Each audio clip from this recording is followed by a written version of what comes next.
Hi hello friends, welcome back to my channel. ಈ ಜೀವಕ್ಕೆ ಜೀವ ನೀನು ಭಾಗ 25. ಬೈ ಅವಳ ಹೆಸರು ಶ್ರದ್ಧಾ ಅಲ್ಲ, ಶ್ರೀನಿಧಿ ಎಂದ ಸಾಮ್ರಾಟ್ ಅಲ್ಲಿಂದ ತೆರಳಬೇಕು ಎನ್ನುವಾಗ ನಿವೇದಿತಾಳ ಜೋರಾದ ನಗು ಅವನನ್ನು ನಿಲ್ಲಿಸಿತ್ತು. ಅವಳ ಹತ್ತಿರ ಬಂದವನು ಅಸಮಾಧಾನದಿಂದ, ನೀನು ಇಷ್ಟು ಜೋರಾಗಿ ನಗುವಂತಹ ವಿಷಯ ನಾನೇನು ಹೇಳಿದೆ ಎಂದವನ ಮಾತಿಗೆ ನಗು ನಿಲ್ಲಿಸಿ, ನಿನ್ನ ಮಾತು ಕೇಳಿ ನಗದೆ ಇನ್ನೇನು ಮಾಡಲಿ? ಅಲ್ಲ, ನೀನು ಪ್ರೀತಿಸಿದ್ದು ಹುಡುಗಿಯನ್ನ ಅಥವಾ ನವದುರ್ಗೆಯರನ್ನ? ಒಮ್ಮೆ ಶ್ರದ್ಧಾ ಅನ್ನುತ್ತೀಯ, ಇನ್ನೊಮ್ಮೆ ಶ್ರೀನಿಧಿ. ನಿನ್ನ ಹುಡುಗಿಗೆ ಇನ್ನು ಎಷ್ಟು ಹೆಸರಿದೆ ಎಂದು ವ್ಯಂಗ್ಯವಾಗಿ ನಗುತ್ತಾ ಕೇಳಿದವಳ ಮಾತಿಗೆ ಅವಳ ತೀರ ಸನಿಹ ಬಂದವನು ಅವಳ ಕಣ್ಣಲ್ಲಿ ಕಣ್ಣಿಟ್ಟು, ಆಫೀಸ್ ಕೆಲಸ ಬಿಟ್ಟು ಬೇರೆ ವಿಷಯದ ಬಗ್ಗೆ ನನ್ನಲ್ಲಿ ಯಾವತ್ತೂ ಮಾತೇ ಆಡದವಳು ಇವತ್ತು ನನ್ನ ಪರ್ಸನಲ್ ವಿಷಯದ ಬಗ್ಗೆ ತುಂಬ ಮಾತನಾಡುತ್ತಿದ್ದೀಯಾ? ನನ್ನ ಬಗ್ಗೆ ತಿಳಿದುಕೊಳ್ಳಬೇಕು ಅನ್ನೋ ಆಸೆನಾ ಅಥವಾ ಎಂದವನ ಮಾತಿಗೆ ತಕ್ಷಣ ಅವನಿಂದ ದೂರ ಸರಿದು, ಆಸೆ ಗೀಸೆ ಏನಿಲ್ಲ, 5-6 ವರ್ಷ ಫಾರಿನ್ನಲ್ಲಿ ಇದ್ದವನು ನೀನು. ಅದಲ್ಲದೆ ಮಾತಿಗೂ ನನ್ನನ್ನು ಶ್ರದ್ಧಾ ಎನ್ನುತ್ತಿದ್ದೀಯ. ಹಾಗಾಗಿ ನನ್ನನ್ನು ನೋಡಿ ನಿನಗೆಲ್ಲೋ ನಿನ್ನ ಗರ್ಲ್ ಫ್ರೆಂಡ್ಸ್ ನೆನಪಾದರ ಅನ್ನೋ ಡೌಟಲ್ಲಿ ಕೇಳಿದೆ. ನಾಳೆ ನನ್ನ ಸಿಂಚುವನ್ನು ಮದುವೆಯಾಗುವವನು ನೀನು. ಅವಳು ಪಾಪ ನೀನೇ ಸರ್ವಸ್ವ ಅಂದುಕೊಂಡಿದ್ದಾಳೆ. ಆದರೆ ಫಾರಿನ್ನಲ್ಲಿದ್ದ ನೀನು ಹೇಗಿದ್ದೆ? ಲವ್ ಅಫೇರ್ಸ್ ಏನಾದರೂ ಇತ್ತಾ ಎಂದು ತಿಳಿದುಕೊಳ್ಳುವ ಕುತೂಹಲ ಜೊತೆ ಸಿಂಚುವಿನ ಮೇಲಿನ ಕಾಳಜಿಯಲ್ಲಿ ಕೇಳಿದೆ ಅಷ್ಟೆ. ಡೋಂಟ್ ಫೀಲ್ ಬ್ಯಾಡ್ ಸಾಮ್ರಾಟ್ ಅನ್ನುತ್ತಾ ನಸುನಕ್ಕು ಮಂಚದ ಮೇಲಿದ್ದ ಬ್ಯಾಗನ್ನು ಕಬೋರ್ಡ್ ಒಳಗಡೆ ಇಡಲು ಹೋದವಳನ್ನು ಸೂಕ್ಷ್ಮವಾಗಿ ಗಮನಿಸಿ, ಇವಳು ಇಷ್ಟು ದಿನ ನಾನು ನೋಡಿದ ನಿವೇದಿತ ಅಲ್ಲವೇ ಅಲ್ಲ. ಅವಳ ಮುಖದಲ್ಲಿ ಈಗಷ್ಟೇ ಗೋಚರಿಸಿದ ಕೋಪ, ವ್ಯಂಗ್ಯವನ್ನು ನೋಡಿದರೆ ಶ್ರೀನಿಧಿಯೇ ವಾಪಸ್ಸಾದಂತಿದೆ. ಅವಳಿಗೇನಾದರೂ ಹಳೆಯ ನೆನಪು ಅನ್ನುತ್ತಾ ತಕ್ಷಣ ತನ್ನ ಆಲೋಚನೆಗಳನ್ನು ನಿಲ್ಲಿಸಿ, ಇಲ್ಲ, ಹಾಗೆಲ್ಲಾದರೂ ಅವಳಿಗೆ ನೆನಪಾಗಿದ್ದರೆ ನನ್ನ ಕಣ್ಣೆದುರು ಈ ಮನೆಯಲ್ಲಿ ಅವಳು ಇರುತ್ತಲೇ ಇರಲಿಲ್ಲ. ಅಷ್ಟೊಂದು ಸ್ವಾಭಿಮಾನಿಯವಳು. ನಾನು ಇಲ್ಲಿಗೆ ಬಂದ ದಿನದಿಂದ ಅವಳನ್ನು ಗಮನಿಸುತ್ತಿದ್ದೇನೆ. ಆ ಮುಖದಲ್ಲೊಂದು ಅಂದವಾದ ಮುಗುಳ್ನಗು, ಯಾರಿಗೂ ನೋವಾಗದಂತೆ ಮಾತನಾಡುವ ರೀತಿ, ಇನ್ನೂ ಸೀರೆಯುಟ್ಟು ಕಣ್ಣೆದುರು ಬಂದರಂತೂ ಕೇಳುವುದೇ ಬೇಡ. ಒಮ್ಮೆ ಅವಳನ್ನು ನೋಡಿದರೆ ಮತ್ತೆ ಮತ್ತೆ ನೋಡುತ್ತಿರಬೇಕು ಅಂತನ್ನಿಸುತ್ತದೆ. ನನ್ನ ಬಳಿ ಆಫೀಸ್ ಪ್ರಾಜೆಕ್ಟ್ ವಿಷಯ ಬಿಟ್ಟರೆ ಬೇರೆ ಮಾತನಾಡದೇ ಇರುವವಳು ಇವತ್ತ್ಯಾಕೆ ಈ ರೀತಿ ಅನಾವಶ್ಯಕವಾಗಿ ಏನೇನೋ ಮಾತನಾಡಿ ನನ್ನನ್ನು ಕೆಣಕುತ್ತಿದ್ದಾಳೆ? ಸಮಥಿಂಗ್ ಈಸ್ ರಾಂಗ್ ಅಂತ ಅವಳತ್ತಲೇ ನೋಟ ನೆಟ್ಟು ತನ್ನಲ್ಲೇ ಅವಳ ಬಗ್ಗೆ ವಿಮರ್ಶಿಸಿಕೊಂಡವನು ಕೊನೆಗೆ ನನ್ನ ಬಗ್ಗೆ ತುಂಬ ಯೋಚಿಸುವ ಅಥವಾ ಕುತೂಹಲ ಉಂಟು ಮಾಡುವ ವಿಷಯಗಳು ಯಾವುದೂ ಇರಲಿಕ್ಕಿಲ್ಲ. ಯಾಕೆಂದರೆ ಈ 6 ವರ್ಷ ಇಂಗ್ಲೆಂಡಲ್ಲಿ ಪ್ರತಿದಿನ ಪ್ರತಿಕ್ಷಣ ಹೇಗೆ ಕಳೆದಿದ್ದೇನೆ ಎಂದು ಸಿಂಚುವಿನ ಜೊತೆ ಅಂಕಲ್, ಆಂಟಿ ಮತ್ತು ಅಖಿಲಿಗೂ ಕೂಡ ತಿಳಿದಿದೆ. ಹಾಗಾಗಿ ಸಿಂಚುವಿಗೆ ಮೋಸ ಮಾಡಿ ಅಥವಾ ಸುಳ್ಳು ಹೇಳಿ ಮದುವೆಯಾಗುವ ಪ್ರಮೇಯವೇ ಇಲ್ಲ. ಇನ್ನು ಶ್ರದ್ಧಾ ಮತ್ತು ಶ್ರೀನಿಧಿ ಇಬ್ಬರು ಒಬ್ಬರೇ. ಅವಳ ನಿಜ ಹೆಸರು ಶ್ರೀನಿಧಿ. ನಾನವಳನ್ನು ಶ್ರದ್ಧಾ ಎಂದು ಕರೆಯುತ್ತಿದ್ದೆ. ನನ್ನ ಜೀವನದ ಮೊದಲ ಮತ್ತು ಕೊನೆಯ ಪ್ರೀತಿ ಅವಳೇ. ಕ್ಷಮಿಸು, ನಿನ್ನನ್ನು ನೋಡಿದರೆ ಯಾಕೋ ಅವಳೇ ನೆನಪಾಗುತ್ತಾಳೆ. ಹಾಗಾಗಿ ಬಾಯಿ ತಪ್ಪಿ ನಿನ್ನನ್ನು ಶ್ರದ್ಧಾ ಎಂದು ಕರೆದಿರಬಹುದು ಅಷ್ಟೆ. I am sorry for that ಅನ್ನುತ್ತಾ ಅವಳ ಪ್ರತ್ಯುತ್ತರಕ್ಕೂ ಕಾಯದೆ ಅಲ್ಲಿಂದ ಹೊರಗಡೆ ನಡೆದನು. ಅವನೆಲ್ಲ ಮಾತುಗಳಿಗೆ ಕಿವಿಯಾಗಿ ತಿರುಗಿ ಅವನು ಹೋಗುವುದನ್ನೇ ನೋಡುತ್ತಿದ್ದವಳ ಮನದಲ್ಲಿ ನನ್ನ ನೋವು, ಯಾತನೆ ಎಲ್ಲವನ್ನು ಅವನನ್ನು ತೆಗಳುವುದರ ಮೂಲಕ ಹೊರಹಾಕುತ್ತಿದ್ದೇನೇನಾ? ಹೇಗೆ?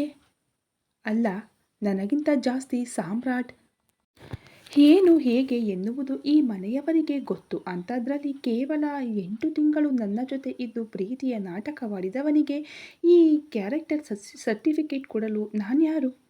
ಆ ದಿನಗಳಲ್ಲಿ ಒಂದು ಕ್ಷಣವೂ ಅವನ ಹಿಂದೆ ಭಾರದ್ವಾಜ್ ಎನ್ನುವ ದೊಡ್ಡ ಸಾಮ್ರಾಜ್ಯವೇ ಇರಬಹುದೆಂದು ನಾನು ಕನಸು ಮನಸ್ಸಲ್ಲಿಯೂ ಊಹಿಸಿರಲಿಲ್ಲ. ಮುಗ್ಧನಾಗಿ ನಂಬಿಸಿ ನನಗೆ ಮೋಸ ಮಾಡಿಬಿಟ್ಟ. ಛೇ, ಅದರ ಬಗ್ಗೆ ಯೋಚಿಸಿದರೆ ತಲೆ ಕೆಡುತ್ತದೆ. ಎಲ್ಲ ಮರೆತು ಬಿಡಬೇಕು. ಈಗಷ್ಟೇ ಶ್ರೀನಿಧಿ ಅವನ ಮೊದಲ ಮತ್ತು ಕೊನೆಯ ಪ್ರೀತಿ ಅಂತೇನೋ ಹೇಳಿದ, ಅದೆಲ್ಲ ಸತ್ಯವೇ? ಖಂಡಿತ ಇದು ಸುಳ್ಳು. ದಿನಕ್ಕೊಂದು ಹುಡುಗಿಯರ ಜೊತೆ ಕಳೆಯುವವನಿಗೆ ಪ್ರೀತಿ ಬೇರೆ ಕೇಡು. ಹೌದು, ನಾನ್ಯಾಕೆ ಅವನ ಬಗ್ಗೆ ಇಷ್ಟೊಂದು ಯೋಚಿಸುವುದು? ಈ ಈಸ್ ನಥಿಂಗ್ ಟು ಮೀ. ಎಂದುಕೊಂಡವಳು ಕೈಯಲ್ಲಿದ್ದ ಫೈಲ್ ಮೇಲೆ ಗಮನ ಹೋದಾಗ ಅದನ್ನು ಲಾಕರಲ್ಲಿ ಭದ್ರವಾಗಿಟ್ಟು, ಕ್ಷಮಿಸಿ ಡಾಕ್ಟರ್, ಇವತ್ತು ನನ್ನ ಕಾಯಿಲೆ ಬಗ್ಗೆ ಮನೆಯಲ್ಲಿ ಹೇಳಲಾಗುತ್ತಿಲ್ಲ. ವರ್ಷಗಳ ಬಳಿಕ ಅಮ್ಮ ತುಂಬ ಖುಷಿಯಲ್ಲಿದ್ದಾರೆ. ಅಂಥದ್ದರಲ್ಲಿ ನನ್ನ ಬಗ್ಗೆ ಹೇಳಿ ಅವರಿಗೆ ನೋವುಂಟು ಮಾಡಲು ನನ್ನ ಮನಸ್ಸು ಒಪ್ಪುತ್ತಿಲ್ಲ. ಹೇಗೂ ಮದುವೆ ಮುಗಿಯುವ ತನಕ ಮಾತ್ರೆಯನ್ನೇ ಮುಂದುವರೆಸಿಕೊಂಡು ಹೋದರೆ ಆಯಿತು. ನಂತರ ನಿಧಾನವಾಗಿ ಮನೆಯಲ್ಲಿ ನನ್ನ ಬಗ್ಗೆ ತಿಳಿಸುತ್ತೇನೆ ಅನ್ನುತ್ತಾ ತನ್ನ ಯೋಚನೆಗಳಲ್ಲೇ ಕಳೆದು ಹೋದವಳಿಗೆ ತಾಯಿಯ ಧ್ವನಿ ಎಚ್ಚರಿಸಿತು. ಮುನ್ನಿಯನ್ನು ಹಿಡಿದು ಕೆಳಗಡೆ ಬಂದವಳಿಗೆ ಎಲ್ಲರೂ ಕುಳಿತು ಸಿಂಚನ ಮತ್ತು ಸಾಮ್ರಾಟ್ ಮದುವೆಯ ಬಗ್ಗೆ ಚರ್ಚಿಸುವುದನ್ನು ನೋಡಿ ವಾಸುದೇವ್ ಪಕ್ಕ ಕುಳಿತಾಗ ಅವರು ಮಗಳ ಭುಜವನ್ನು ಬಳಸಿ, ಎಸ್, ನಿವಿ ಕೂಡ ಬಂದಳು. ಮದುವೆಗೆ ಇನ್ನೇನು ಕೆಲವೇ ದಿನಗಳು ಅಷ್ಟೆ. ನಮಗೆ ಬಂಧು ಬಳಗ ಎನ್ನಲು ಅಷ್ಟೇನೂ ಹತ್ತಿರದವರು ಯಾರೂ ಇಲ್ಲ. ಆದರೆ ಬೆಂಗಳೂರಿನಿಂದ ನನ್ನ ಕೆಲವರು ಗೆಳೆಯರು ಬರುತ್ತಾರೆ. ಅದು ಬಿಟ್ಟರೆ ಇಲ್ಲಿನ ಬಿಸಿನೆಸ್ ಪಾರ್ಟ್ನರ್ಸ್, ಕಂಪನಿಯವರು ಹಾಗೂ ನಿಮ್ಮೆಲ್ಲರ ಗೆಳೆಯರ ಬಳಗ ಅಷ್ಟೆ. ಸಿಂಚು ಅಂಡ್ ಸಾಮ್ರಾಟ್, ನೀವಿಬ್ಬರು ನಿಮ್ಮ ಮದುವೆಯ ಬಗ್ಗೆ ಎಲ್ಲಿ ಹೇಗೆಂದು ನಿರ್ಧರಿಸಿ. ಹಾಗೆಯೇ ನೀವಿಬ್ಬರೂ ಮುಂದೆ ಕಂಪನಿಗೆ ಬರುವ ಅಗತ್ಯವಿಲ್ಲ. ನಿವಿ, ಅಖಿಲ್ ಹಾಗೂ ಆರ್ಯ ನಿಮ್ಮ ಕೆಲಸವನ್ನು ಹ್ಯಾಂಡಲ್ ಮಾಡುತ್ತಾರೆ. ಹಾಗೇನಾದರೂ ಎಮರ್ಜೆನ್ಸಿ ಇದ್ದರೆ ನಿವಿ ನಿಮ್ಮನ್ನು ಕರೆಯುತ್ತಾಳೆ, ಬಂದು ಹೋಗಬಹುದು. ರಜನಿ ಮದುವೆಯ ಶಾಸ್ತ್ರವನ್ನು ನೆರವೇರಿಸಲು ಆಚಾರ್ಯರೇ ಖುದ್ದಾಗಿ ಊರಿನಿಂದ ಪಂಡಿತರನ್ನು ಕಳುಹಿಸುತ್ತಾರೆ. ಅವರಿಗೆ ಉಳಿಯಲು ವ್ಯವಸ್ಥೆ ಕೂಡ ಮಾಡಿಯಾಗಿದೆ. ಮುಂದಿನ ವಾರದಲ್ಲಿ 1-2 ದಿನ ಎಲ್ಲ ಫ್ರೀ ಮಾಡಿಕೊಳ್ಳಿ. ಬಟ್ಟೆ, ಚಿನ್ನಾಭರಣ ಶಾಪಿಂಗಿಗೆ ಹೋಗೋಣ ಎಂದವರು. ಹಬ್ಬ, ಒಬ್ಬ ಮಗಳ ಮದುವೆಗೆ ಇಷ್ಟು ಯೋಚಿಸಿ ಸಾಕಾಗಿದೆ. ಇನ್ನು ನಿವಿ, ಅಖಿಲ್ ಮದುವೆಗೆ ಬಿಡಿ, ಅದರ ಬಗ್ಗೆ ಸಮಯ ಬಂದಾಗ ಯೋಚಿಸೋಣ. ಎಸ್ ಸಾಮ್ರಾಟ್, ಹೇಳು. ಡೆಸ್ಟಿನೇಷನ್ ವೆಡ್ಡಿಂಗ್ ಅಥವಾ ಅಂತ ಮಾತು ಮುಂದುವರಿಸುವ ಮೊದಲೇ, ಬೇಡ ಅಂಕಲ್, ಶಾಸ್ತ್ರ ಸಂಪ್ರದಾಯದ ಪ್ರಕಾರ ಸಿಂಪಲ್ ಆಗಿ ಅಷ್ಟೊಂದು ಆಡಂಬರ ಇಲ್ಲದ ಇಲ್ಲೇ ಸ್ಟಾರ್ ಹೋಟೆಲಲ್ಲಿ ಮದುವೆಯಾಗಬಹುದಲ್ಲ ಅಲ್ವಾ ಸಿಂಚು ಅಂತ ಅವಳತ್ತ ನೋಡಿದಾಗ ಯಾವುದೋ ಯೋಚನೆಯಲ್ಲಿ ಕಳೆದು ಹೋಗಿದ್ದವಳ ಭುಜ ಹಿಡಿದಾಗ ವಾಸ್ತವಕ್ಕೆ ಬಂದು, ಸಾರಿ ಸಾಮ್ರಾಟ್, ಏನಾದರೂ ಹೇಳಿದೆಯಾ ಅಂತ ಕೊಂಚ ತಡವರಿಸುತ್ತಾ ಕೇಳಿದಾಗ ಸಾಮ್ರಾಟ್ ಮತ್ತೊಮ್ಮೆ ಅವನ ಅಭಿಪ್ರಾಯವನ್ನು ಅವಳಲ್ಲಿ ಹೇಳಿದ ಕೂಡಲೇ, ಸೂಪರ್ ಸಾಮ್ರಾಟ್, ನನಗೂ ಡೆಸ್ಟಿನೇಷನ್ ವೆಡ್ಡಿಂಗಲ್ಲಿ ಇಂಟ್ರೆಸ್ಟ್ ಇಲ್ಲ ಡ್ಯಾಡ್, ಇಲ್ಲೇ ಎಲ್ಲಾದರೂ ಮದುವೆಯನ್ನು ಅರೇಂಜ್ ಮಾಡಬಹುದಲ್ಲ ಎಂದವಳ ಮಾತಿಗೆ ವಾಸುದೇವ್ ಒಪ್ಪಿದರು. ಮಾತು, ನಗು, ಹರಟೆಗಳ ನಡುವೆ ಊಟ ಮುಗಿಸಿ ತನ್ನ ಕೋಣೆಗೆ ಬಂದ ನಿವೇದಿತಾ ಪ್ರತಿದಿನದಂತೆ ಬಾಲ್ಕನಿಯಲ್ಲಿ ಸ್ವಲ್ಪ ಹೊತ್ತು ಕಳೆದು ನಂತರ ಮಾತ್ರೆ ನುಂಗಿ ಮಂಚದ ಮೇಲೆ ಉರುಳಿದವಳಿಗೆ ತನ್ನ ಅಮ್ಮನ ಜೊತೆ ಪೂರ್ತಿ ಪರಿವಾರ ಊರಿನ ನೆನಪಾಗಿತ್ತು.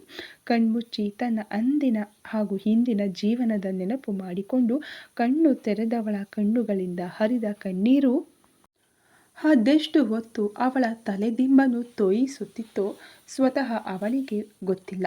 ದಿನಗಳು ಕಳೆದಂತೆ ಕಂಪನಿಯ ಪೂರ್ತಿ ಜವಾಬ್ದಾರಿಯನ್ನು ಅಖಿಲ್ ಮತ್ತು ಆರ್ಯ ಸಹಾಯದಿಂದ ನಿವೇದಿತಾ ಹೊತ್ತಿದ್ದರೆ ವಾಸುದೇವ್ ಮತ್ತು ರಜನಿ ಮಕ್ಕಳ ಮದುವೆಯಲ್ಲಿ ಯಾವುದೇ ರೀತಿಯ ಕುಂದು ಕೊರತೆಗಳು ಇರಬಾರದೆಂದು ಸಾಮ್ರಾಟ್ ಮತ್ತು ಸಿಂಚನ ಜೊತೆ ಇದ್ದು ಅವರಿಷ್ಟದಂತೆ ಎಲ್ಲವನ್ನೂ ನೋಡಿಕೊಳ್ಳುತ್ತಿದ್ದರು.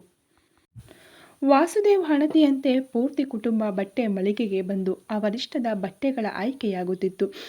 ಮಗಳಿಗಾಗಿ 2 ಸೀರೆ ಆಯ್ಕೆ ಮಾಡಿದ ರಜನಿ ಅಲ್ಲೇ ಇದ್ದ ಸಹಾಯಕಿ ಮೂಲಕ ಮಗಳಿಗೆ ಆ ಸೀರೆ ಉಡಿಸಿ ತೋರಿಸುವಂತೆ ಹೇಳಿದರು. ಪಕ್ಕದಲ್ಲಿದ್ದ ಟ್ರಯಲ್ ಕೋಣೆ ಹೊಕ್ಕಿ ಸಹಾಯಕಿಯ ಮೂಲಕ ಸೀರೆ ಉಟ್ಟ ಸಿಂಚನ ಕಾಲಿಗೆ ಸಿಕ್ಕಿಕೊಳ್ಳುತ್ತಿರುವ ನೆರಿಗೆಯನ್ನು ಕೈಯಲ್ಲಿ ಎತ್ತಿ ಹಿಡಿದು, mom, I cannot handle this sari ಎಂದು ಅಸಮಾಧಾನದಿಂದಲೇ ಕೂಗುತ್ತಿದ್ದವಳು ತನ್ನೆದುರು ಫಾರ್ಮಲ್ಸ್ ಡ್ರೆಸ್ ಹಿಡಿದು ಬರುತ್ತಿರುವ ಪಿಯೂಷ್ನನ್ನು ನೋಡಿ ಅಲ್ಲೇ ತಟಸ್ಥವಾಗಿ ನಿಂತಳು. ಪೊಲೀಸ್ ಡ್ರೆಸ್ ಬಿಟ್ಟು ಲೆಕ್ಕದ ಬಟ್ಟೆಗಳಿಟ್ಟುಕೊಂಡಿರುವ ಪಿಯೂಷಿಗೆ ಗದರಿ ಬಲವಂತವಾಗಿ ಅವನನ್ನು ಪಕ್ಕದಲ್ಲೇ ಇದ್ದ ದೊಡ್ಡ ಬಟ್ಟೆ ಮಳಿಗೆಗೆ ಬರುವಂತೆ ಹೇಳಿದರು ಅವನ ಅಮ್ಮ. ಕಾಕತಾಳೀಯವಾಗಿ ಸಿಂಚನ ಕುಟುಂಬ ಕೂಡ ಅದೇ ಬಟ್ಟೆ ಮಳಿಗೆಗೆ ಬಂದಿತ್ತು. ತಾಯಿಯನ್ನು ಆರಸುತ್ತಾ ಸೀರೆ ಸೆಕ್ಷನ್ನಿಗೆ ಬಂದವನ ಕಣ್ಣು ಸೀರೆ ಉಟ್ಟು ನಿಂತಿರುವ ಸಿಂಚನಳನ್ನು ಬಿಟ್ಟು ಆಚೀಚೆ ಕದಲಲೇ ಇಲ್ಲ. ನೆರಿಗೆಯನ್ನು ಹಿಡಿದಿದ್ದ ಕೈ ಬಿಟ್ಟ ಸಿಂಚನ ತುಸು ಗಾಬರಿಯಲ್ಲಿ, ಪಿಯೂಷ್, ನೀನಿಲ್ಲಿ ಎಂದು ಆಗಿನಿಂದ ತನ್ನನ್ನೇ ನೋಡುತ್ತಿರುವವನ ಕಣ್ಣೋಟವನ್ನು ಎದುರಿಸಲಾರದೆ ತಲೆ ತಗ್ಗಿಸಿದವಳನ್ನು ಗಮನಿಸಿ ವಾಸ್ತವಕ್ಕೆ ಬಂದ ಪಿಯೂಷ್, ಸಾರಿ. ಹಾಯ್ ಸಿಂಚನ, ಏನು ಮದುವೆಯ ಶಾಪಿಂಗಾ? ಅಖಿಲ್ ಫ್ಯಾಮಿಲಿ ಎಲ್ಲ ಇಲ್ಲೇ ಇದ್ದಾರಾ ಎಂದು ಮುಜುಗರದಿಂದಲೇ ಸುತ್ತಲೂ ಕಣ್ಣು ಹಾಯಿಸಿದವನನ್ನೇ ನೋಡುತ್ತಿದ್ದವಳಿಗೆ ಅವನ ಯಾವ ಮಾತುಗಳು ಕಿವಿ ಒಳಗಡೆ ಹೋಗಲೇ ಇಲ್ಲ. ಅವಳ ಮುಖದೆದುರು ಕೈಯಾಡಿಸುತ್ತಾ, ಸಿಂಚು, ನಿನ್ನನ್ನೇ ಕೇಳುತ್ತಿರುವುದು. ಅಖಿಲ್ ಎಲ್ಲ ಇಲ್ಲೇ ಇದ್ದಾರಾ ಎಂದು ತುಸು ಜೋರಾಗಿ ಕೇಳಿದಾಗ ವಾಸ್ತವಕ್ಕೆ ಬಂದ ಸಿಂಚನ ತೊದಲುತ್ತಾ, ಹಾಂ ಹಾಂ ಹಾಂ ಹೌದೌದು, ಇಲ್ಲೇ ಎಲ್ಲ ಇದ್ದಾರೆ ಎನ್ನುವುದಕ್ಕೂ ಅಖಿಲ್ ಅವಳನ್ನು ಕರೆಯುತ್ತಾ ಅವಳ ಪಕ್ಕ ಬರುವುದಕ್ಕೂ ಸರಿಯಾಗಿತ್ತು. ಲೇ ಗೂಬೆ, ಒಂದೇ ಸೀರೆಯನ್ನು ಉಟ್ಟು ತೋರಿಸಲು ಅರ್ಧ ದಿನ ಮಾಡಿದರೆ ನಾವಿವತ್ತು ಎಲ್ಲರಿಗೂ ಬಟ್ಟೆ ತೆಗೆದುಕೊಂಡು ಮನೆಗೆ ಹೋದ ಹಾಗೆಯೇ.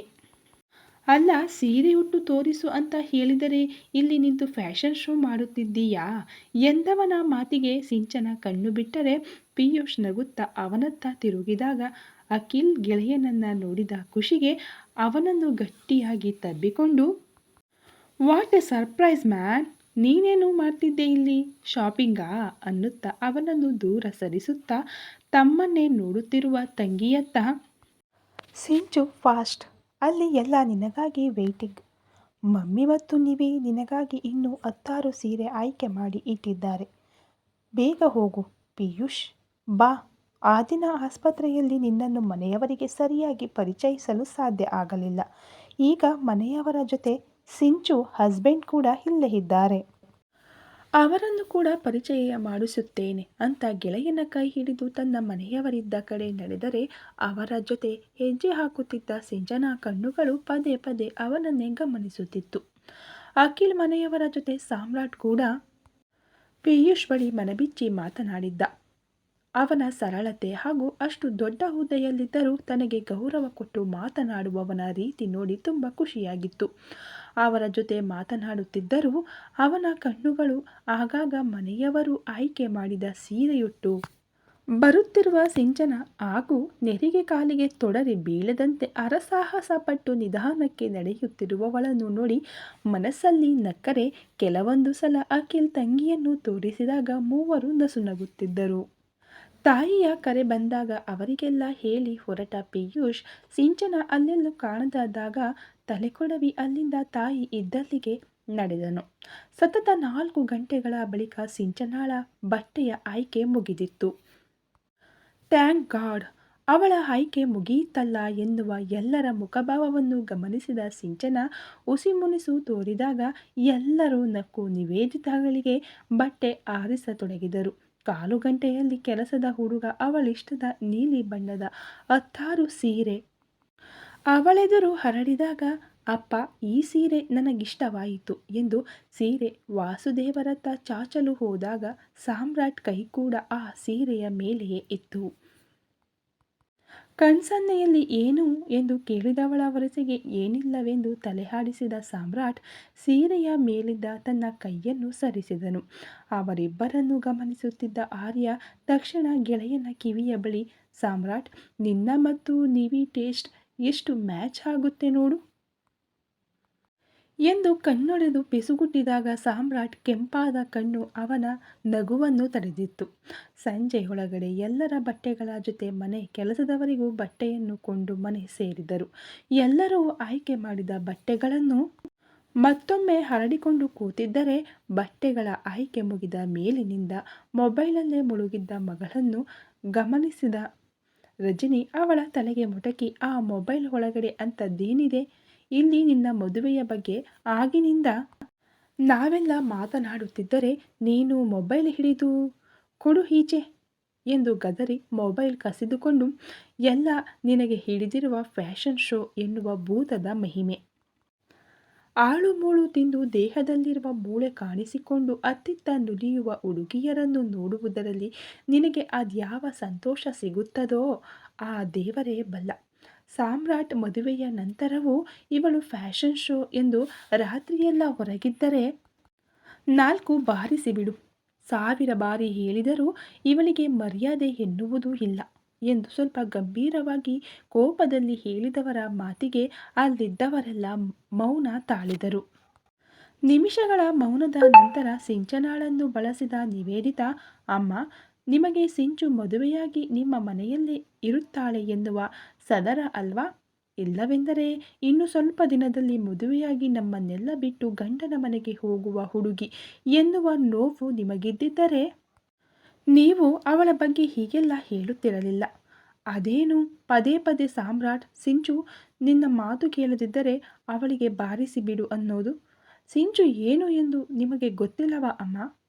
ನಾಳೆಯ ದಿನ ಸಾಮ್ರಾಟ್ ನಿಜವಾಗಿಯೂ ಸಿಂಚು ಮೇಲೆ ಕೈ ಮಾಡಿದರೆ ಆ ಕ್ಷಣ ನಿಮ್ಮ ಪರಿಸ್ಥಿತಿ ಹೇಗಿರಬಹುದು? ಹಾಗಾಗಿ ಪ್ಲೀಸ್ ಸಿಂಚು ಬಗ್ಗೆ ಏನು ಹೇಳಬೇಡಿ. ನಿಮ್ಮ ಮಗಳು ನೀವು ಕೊಟ್ಟ ಯಾವುದೇ ಸ್ವಾತಂತ್ರ್ಯವನ್ನು ದುರುಪಯೋಗ ಮಾಡಿಕೊಂಡಿಲ್ಲ ಎನ್ನುವುದು ನಿಮಗೂ ಗೊತ್ತು.